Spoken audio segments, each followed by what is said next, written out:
bang magkaroon ng sariling ipon pero ang problema mo, Ate Tin, maliit ang aking tindahan. May utang pa akong binabayaran. May pangangailangan din ako sa araw-araw. Kaya nga bang makapag-ipon? Kaya nga bang pagsabayin yung habang nagbabayad ka ng utang, nag-iipon ka rin?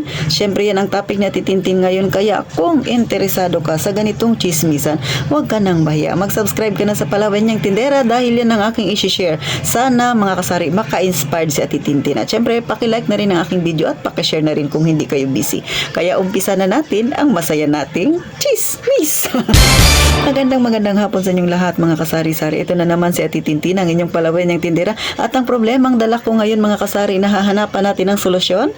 Kaya nga bang pagsabayin yung nagbabayad ka ng utang at syempre nag-iipon? O para sa akin, no, kayang-kaya. Baka sabihin nyo, nasasabi mo lang yan. Nasasabi ko kasi experience ko yan.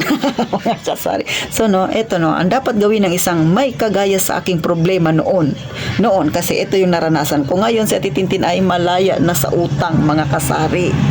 So, syempre, ang una mong gawin, mga kasari, mag-set ka ng goal. Magkano ba ang gusto mong ipunin sa loob ng isang taon? Kung yung target mo ay sa isang taon, no? Isang taon talagang dadaan sa buhay mo na talaga namang gagawin mong disiplinado ang sarili mo. So, kagaya sa akin, para maintindihan ng iba, target ko 1 year dapat makapag-ipon ako ng 25,000. Bakit? Syempre, kasama na dyan yung pambayad ko ng permit ko sa tindahan, ang SSS ko bala kong bayaran ng isang buong taon, pati ang aking pag-ibig para hindi na hassle na pabalik-balik ako doon sa tanggapan ng gobyerno ng mga dapat bayarin ko, di ba? Kasi sayang, magsasara ako lagi ng tindahan, no, di ba? Pero kung bayaran ko ng buo, isang konsumisyonan ko lang, mga kasari. Baka may magsabi, ang laki naman natitintin.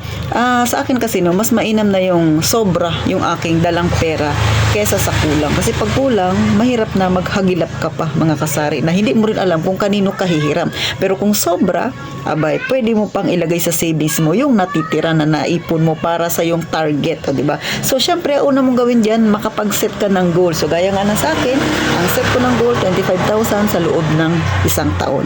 Next na pwede mong gawin, magplano. Syempre, gawin mo ng makatotohanan, mga kasari. So, ano yung plano para makuha mo yung ganyang plano na yan, makuha mo yung ganyang pangarap na yan, nakagaya sa akin, no, 25,000. Abay, syempre, mga kasari, no, para hindi masyadong mabigat sa aking damdamin yung pag-iipon, kasi hindi naman din ako mayaman, no? Abay, ang ginawa kong style, yung 25,000 na yan, dinivide ko siya sa loob ng isang taon. So, para hindi mahirap, ilan bang araw ang meron ang isang taon? Diba? 365. So, kung yung 25, hati-hatiin mo yan siya ng 365 days, o, diba?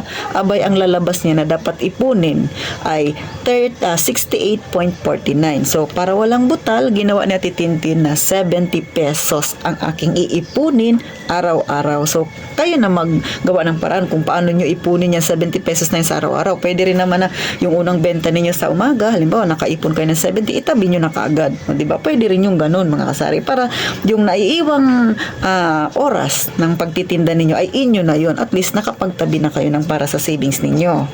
So, syempre, doon nyo na mapa-finalize yung inyong mga plano na yan. Yung inyong mga pangarap na yan, mga kasari.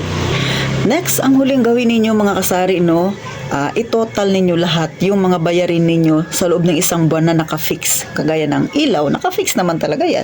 Tubig, di ba? Kung kayo ay nagbo-board, di ba? Pero ako, hindi naman ako nagbo-board. Sarili namin itong lupa, mga kasari. So, ang bayarin ko lang, tubig, ilaw, tsaka wifi. O, yun lang.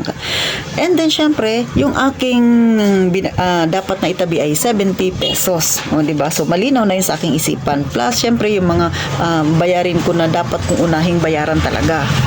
So, kung kayo empleyado, makikita nyo na yan. Kaya-kaya na makapagtabi ako ng ganitong halaga na may bayarin ako. So, kung gusto ninyo, may paraan talaga, mga kasari. Tanggalin lahat ng mga bagay na hindi ninyo kailangan. Yung naka-fix lang talaga na gastusin, yun yung inyong unang bayaran. Yung hindi naman kailangan, huwag mo nang gumastos, diba? Kung gusto mo talagang maabot yung iyong goal, yung iyong plano ay maging totoo, mga kasari. So, ganun tayo, no? Mga kagaya ko na gusto talagang makapag-ipon, na talagang interesadong matupad yung kanyang pangarap. So sa akin, ganun yung nakikita ko mga kasari. No, nung nakita ko lahat ng bayarin ko, ito yung bayarin ko sa loob ng isang buwan, ito yung iipunin ko. So nakita ko kayang-kaya pala. Pero dahil generous si Ate Tintin sa kanyang savings, abay, ang ginawa ko, kada isang araw, minsan 100 talaga yung tinatabi ko. So sa mga nakasubaybay sa akin, no, na video ko na ito dati pa, hindi pa tapos yung December mga kasari, parang last week ng September o bago pumasok ng October, si Ate Tin, natapos ko yung utang ko at nakapag-ipon din ako ng 25,000 pesos.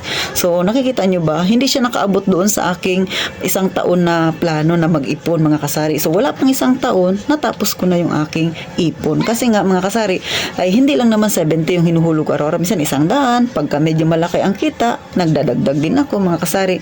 At may at sa titintin. Hindi lang naman din yan yung pinag-ipunan ko, yung permit. Meron pa akong ibang mga savings na kapag may sideline si titintin, doon ko hinuhulog. O, diba? So, kanya-kanya talagang diskarte. Nasa sa inyo na yan mga kasari kung paano ninyo gawin.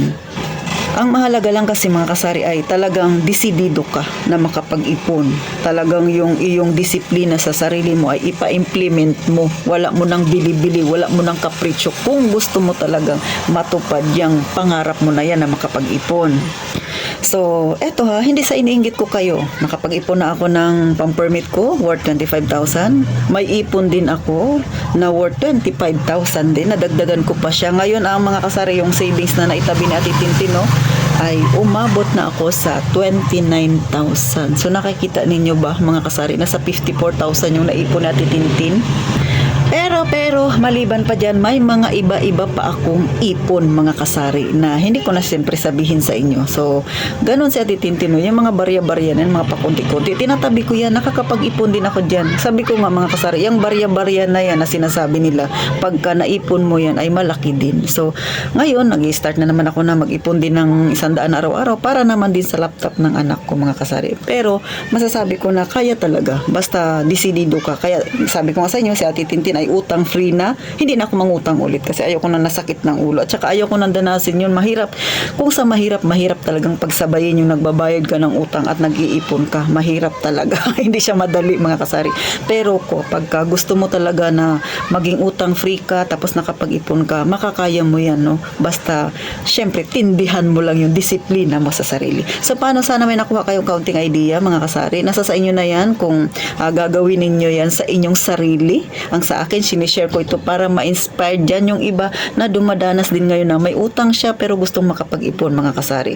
Hanggang dito na lang inyong Palaway niyang Tindera. Magkita tayo sa sunod na vlog na Titintin. At gaya nga ng palagi ko sinasabi, mag-iingat tayong palagi mga kasari.